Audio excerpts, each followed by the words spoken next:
ئەم کوردایەتیەوانانە فاشل بوون لە دروستکردنی دەوڵەتی کوردی، تەنانەت نەیانتوانی تەلەڤیزیۆنێکی مشتەرەکدانە، نەیانتوانی هیچ شتێکی هاوبەشیان هەبێ.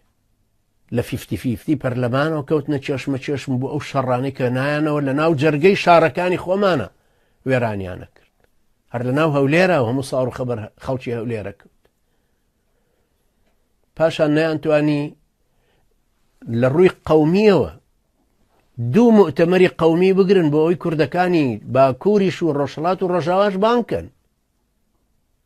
یعنی ئەوە تەسەورکەن کوبا فیدل کاسترۆ یارمەتی جەمال عەبدولناسری دا بە زەراعە پاپۆری زەراعی نارد بۆ جەمال عەبدولناسر لەژێر دانەوێڵەکانە هەمووی دەبابەیتیا بوو.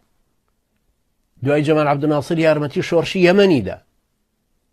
باشە بۆچی جەمال عەبدولناسر وەکو قەومی ئەگەتوانێ یارمەتی شۆڕشی یەمەن بدا شۆڕش دژی ئیمام یاحیا، بۆچی ئێوە نەتانتوانی یارمەتی کوردەکانی ڕۆژهەڵات و باکوور و ڕۆژاوا بدەن؟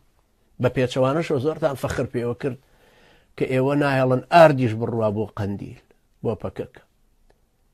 جەعفەرە تووتە شەیود وەڵا ئێمە هەموو شاخەکانی پێنجێنمان ڕووماڵ کردووە بۆی پژاک لێوە نەتوانێت هجووم بکاتە سەر ئێران.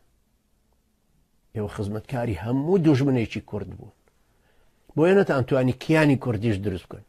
فەشەل بوون لە ڕووی قەومی، فەشەل بوون لە ڕووی دەوڵەت دروستکردنی دەوڵەت، فەشەل بوون لە دروستکردنی یەک ئیدارە، ئەنجا فەشەل بوون لە ڕووی ئاڕاستەکردنی کۆمەڵگەکە، چونکە ئێوە بێقیەم بوون. ئێوە قیەمە ئیسلامیەکەتان محارەبە کردبوو کە هەزاران ساڵ بوو لە ناو میلەتی کووردا بوون، نەوە لە دوای نەوە لەسەری پەروەردە بوون، بەدیلەکەتان چی بوو؟ سەر لێ شێوا بوون. ئێوە ئەوانەی کەلاف و گەزافی مارکسیتان لێدا وەکو مەلا بەختیار هەموو بوونەوە بە وردە بورژوازی.